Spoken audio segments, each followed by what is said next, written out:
अनाया और शनाया दोनों जुड़वा बहनें थीं। बचपन से ही दोनों में बहुत प्यार था।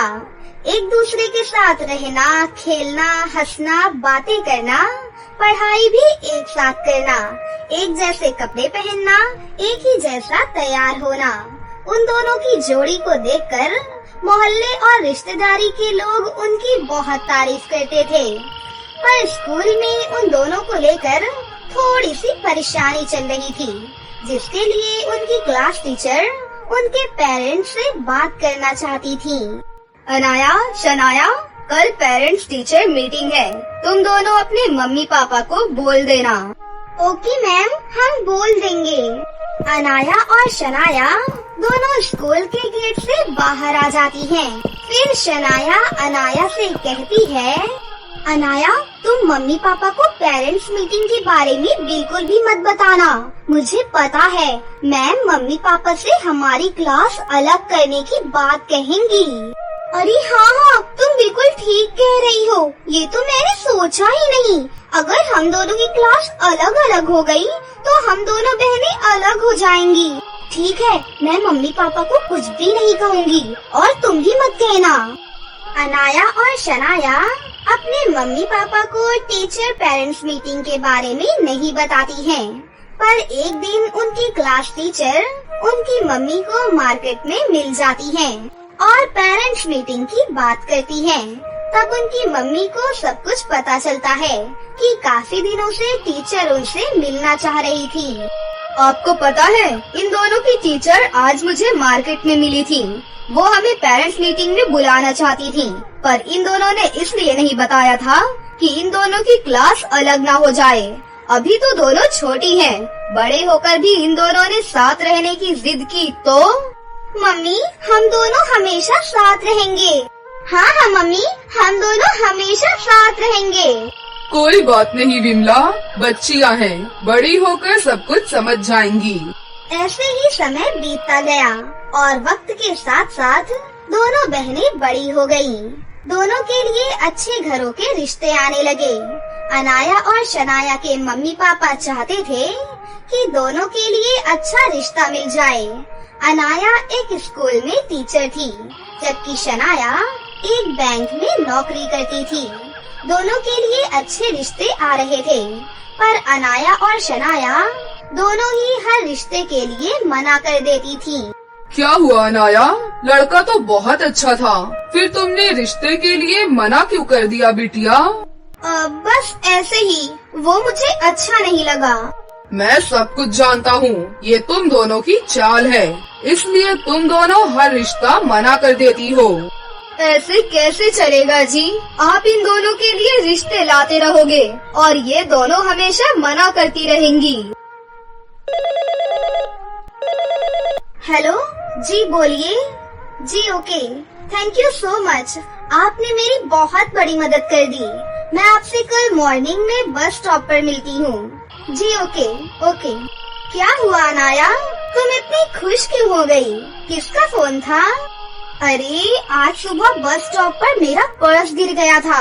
मैं जल्दी में थी तो मैंने ध्यान ही नहीं दिया और यहाँ घर आई तो यहाँ ये सब हो गया, तो मैं तुम्हें बताना ही भूल गई। वो मेरा पर्स जिनको मिला है उन्हीं ने कॉल किया था। उनका नाम विहान है, उनको मिल गया है। उन्होंने मेरे कार्ड्स पर मेरा नंबर देख लिया था तो मुझे अभी अभी कॉल किया है। कल सुबह वो मुझे बस स्टॉप पर मिलेंगे तो मैं उनसे ले लूंगी। ये तो बहुत अच्छा हुआ, वरना आजकल के जमाने में ऐसे लोग कहाँ मिलते हैं जो किसी का पर्स लौटा दे। अगले दिन अनाया विहान से मिलती है। विहान उसे पर्स दे देता है। धीरे धीरे दोनों में अच्छी दोस्ती हो जाती है। अनाया को विहान का स्वभाव बहुत अच्छा लगता है। एक दिन विहान ने अनाया से कहा, अनाया, मैं तुमसे शादी करना चाहता हूँ, मुझे तुम बहुत पसंद हो। विहान, मैं तुमसे शादी नहीं कर सकती, सॉरी, मुझे माफ करना। हम अच्छे दोस्त बनकर रह सकते हैं, पर शादी नहीं। पर अनाया, कोई तो वजह होगी जिस कारण तुम मना कर रही हो। विहान, मैं वजह नहीं बता सकती। अच्छा, मुझे देर हो रही है, अब मैं चलती हूँ। अनाया विहान को प्यार तो करती थी, पर वो विहान से भी ज्यादा अपनी बहन शनाया को प्यार करती थी। अनाया विहान से शादी के लिए मना कर देती है और वापस घर आ जाती है। कुछ दिन से अनाया बहुत उदास थी। शनाया भी ये सब देख रही थी।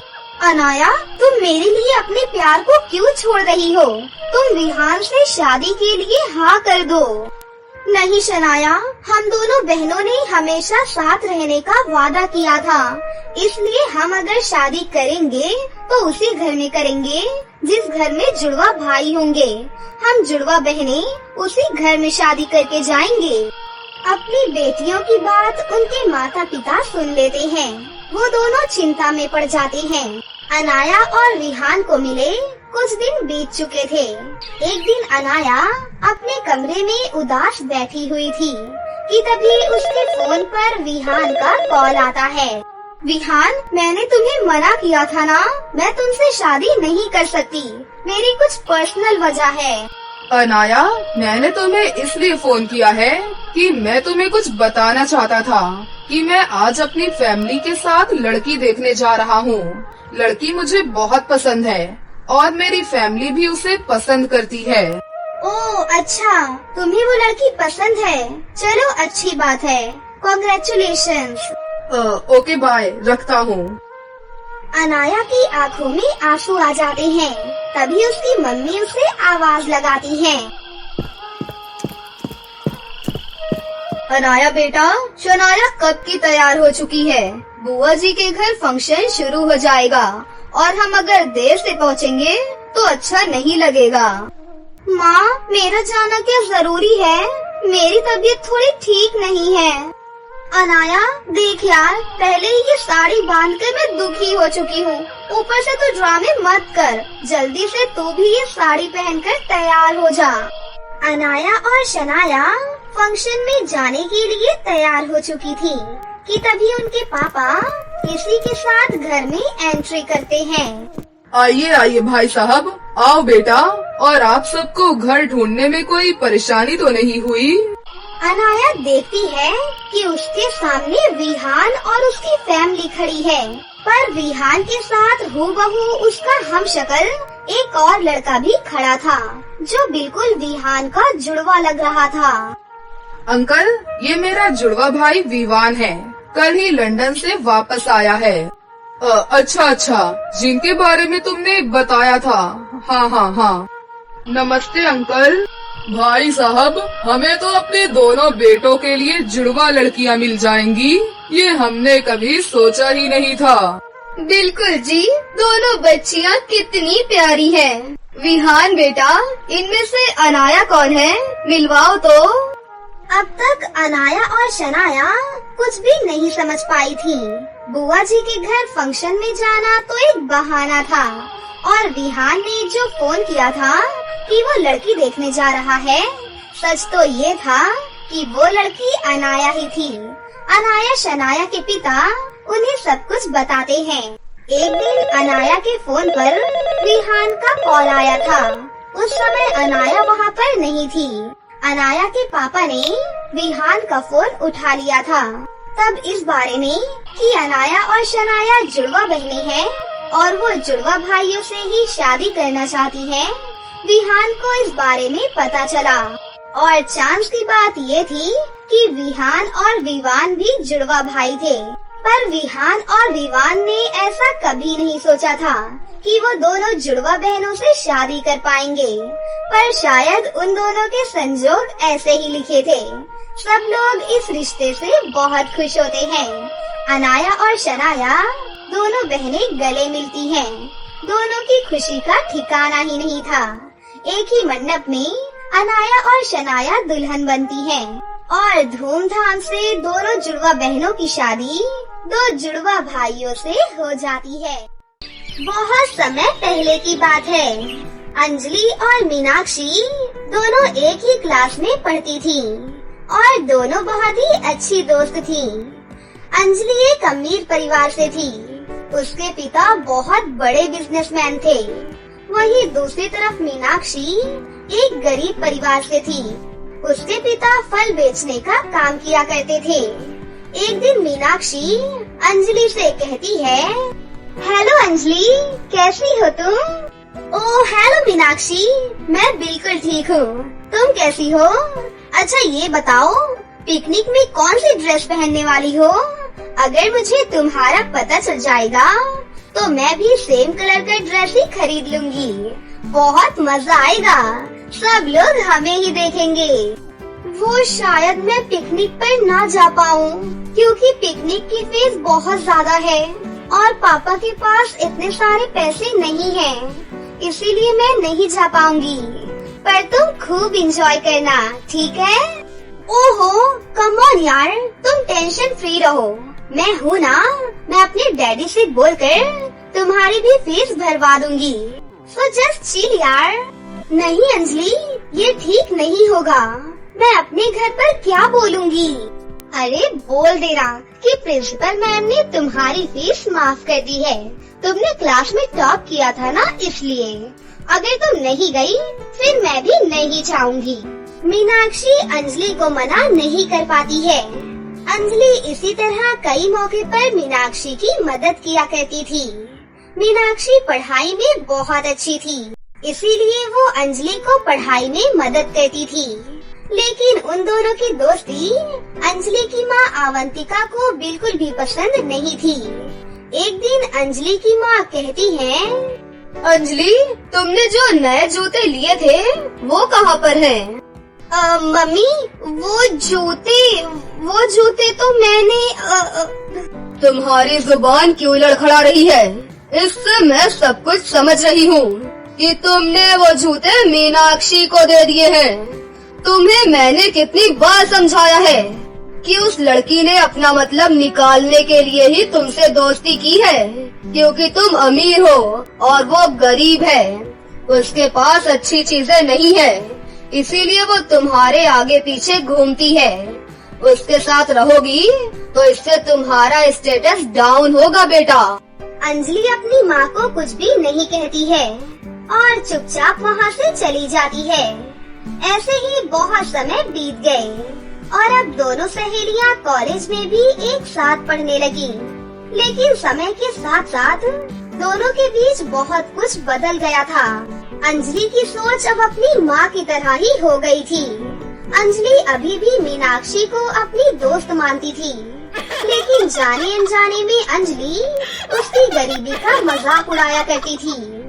एक दिन मीनाक्षी अंजलि से कहती है, अरे वाह अंजलि, तुम्हारा बैग तो बहुत सुंदर लग रहा है।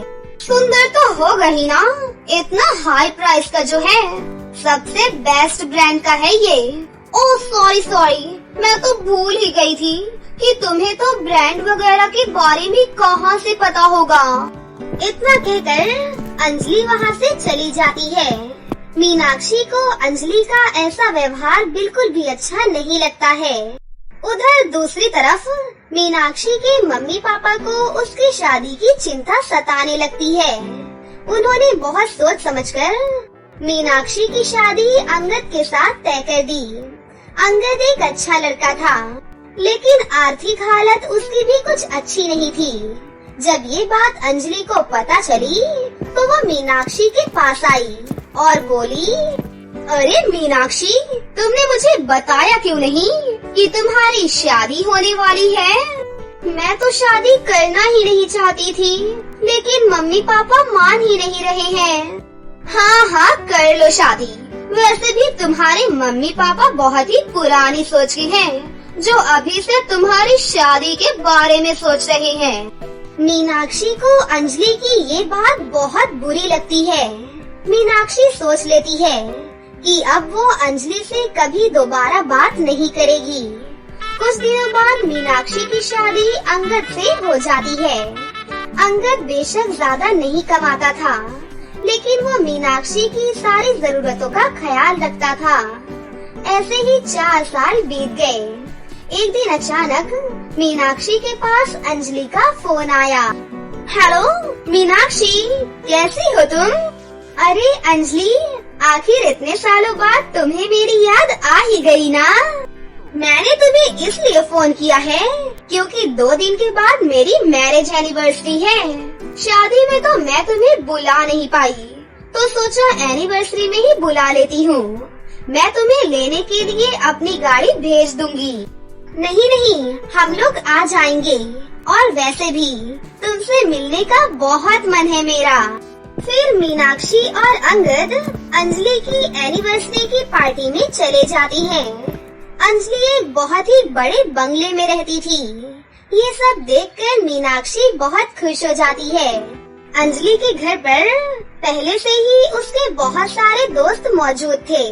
मीनाक्षी ने अंजलि को जैसे ही देखा तो तुरंत ही उसको गले से लगा लिया, लेकिन अंजलि ने उसे खुद से दूर कर दिया और गुस्से से बोली, क्या कर रही हो मीनाक्षी? मेरी इतनी महंगी ड्रेस खराब हो जाएगी, और जब तुम आ ही गई थी तो मुझे फोन क्यों नहीं किया? मैंने सोचा कि तुम्हें सरप्राइज दे दूं। सॉरी अगर तुम्हें बुरा लगा तो। हाँ, इसमें तुम्हारी कोई भी गलती नहीं है। ये सब एजुकेटेड हाई क्लास की होती है। भला इस बारे में तुम क्या जानो? थोड़ी ही देर बाद अंगद भी वहाँ पर आता है। अंजलि अंगद को देखती है और बिना कुछ बोले अपने दोस्तों के साथ बात करने चली जाती है। मीनाक्षी अपने मन में ही कहती है, अगर अंजलि को यही सब करना था तो मुझे पार्टी में बुलाया ही क्यों है? थोड़ी देर बाद अंजलि मीनाक्षी को एक कोने में बुलाती है और उससे कहती है, एक प्रॉब्लम हो गई है मीनाक्षी। मेरी मैट की तबीयत बहुत ज्यादा खराब हो गई, इसीलिए उसे जाना पड़ा। अब सारे मेहमान आ गए हैं, खाना पीना सब देखना है। क्या तुम मेरी मदद कर सकती हो? हाँ, क्यों नहीं, बताओ क्या करना है? अंजलि मीनाक्षी को किचन में लेकर जाती है और धीरे धीरे सारा काम उसी पर डाल देती है। अंगद को ये सब देखकर अच्छा नहीं लग रहा था। अंजलि ने अपने पति से मीनाक्षी को मिलवाया तक नहीं, और यहाँ तक कि उसने मीनाक्षी और अंगद से खाना खाने तक के लिए भी नहीं पूछा। ये सब देखकर आखिर में मीनाक्षी अंजलि से पूछ ही लेती है, अंजलि सच सच बताओ, तुमने इस पार्टी में मुझे किस हैसियत से बुलाया है? क्या मैं तुम्हारी दोस्त नहीं हूँ? दोस्त? ओह गॉड, इस दुनिया में जी रही हो मीनाक्षी? तुमसे दोस्ती करना बचपन की बात थी। वैसे बराबरी की तो तुम मेरी तब भी नहीं थी, लेकिन अब तो तुम मेरे बगल में भी खड़ी रहने के लायक नहीं हो। जरा अपने कपड़े और स्टेटस को देखो। मैंने तो तुम्हें इसलिए बुलाया था क्योंकि मुझे काम संभालने के लिए किसी की जरूरत थी। सोचा इस बहाने तुम भी मुंबई का हाई क्लास स्टेटस देख लोगी, और तुम टेंशन बिल्कुल भी मत लो। मैं तुम्हें तुम्हारे काम का अच्छा खासा पेमेंट कर दूंगी। अंजलि की ये बात सुनकर मीनाक्षी को बहुत गुस्सा आता है और वो रोते हुए वहाँ से चली जाती है। अंगद मीनाक्षी की आंखों में आंसू देखकर उसे संभालता है। ऐसे ही कुछ महीने बीत गए। अंगद ने बहुत मेहनत की और उसका प्रमोशन हो गया। उसकी कमाई अब पहले से 3 गुना हो जाती है। वहीं दूसरी तरफ अंजलि के पति पर उसके ही कंपनी का एक एम्प्लॉई धोखाधड़ी और धांधली का आरोप लगा देता है। अंजलि और उसके पति की मुसीबतें बढ़ने लगती हैं। कर्जा चुकाने के लिए उन्हें अपना बंगला बेचना पड़ता है। अंजलि को जिन पैसों पर इतना घमंड था, वही अब उसके पास नहीं थे। मीनाक्षी को अपनी एक पुरानी दोस्त से अंजलि के बारे में सब कुछ पता चल जाता है। अंजलि की इस हालत के बारे में जानकर मीनाक्षी अपने पति से बात करती है। अंगद, मैं जानती हूँ कि अंजलि ने हमारे साथ बिल्कुल भी अच्छा नहीं किया है, लेकिन वो फिर भी मेरी दोस्त है। अगर आप ठीक समझे तो मैं उसकी मदद करना चाहती हूँ। अंगद अंजलि और उसके पति के बारे में पता लगाता है और अपने एक दोस्त की मदद से उसकी हेल्प करता है। अंगद का दोस्त अंजलि और उसके पति को रहने के लिए घर देता है और उसके पति को एक नौकरी भी दे देता है। कुछ दिनों बाद अंजलि को जब सच्चाई का पता चलता है तो वो बहुत ज्यादा शर्मिंदा होती है। अंजलि तुरंत ही मीनाक्षी से मिलने के लिए उसके घर पर आ जाती है और रोते हुए कहती है, मीनाक्षी, पैसों के नशे में चूर होकर मैंने तुम्हें ना जाने कितना कुछ कहा है। तूने प्रूफ कर दिया कि तुम हमेशा से सही थी और मैं गलत। मुझे माफ कर दो मीनाक्षी, मुझे माफ कर दो।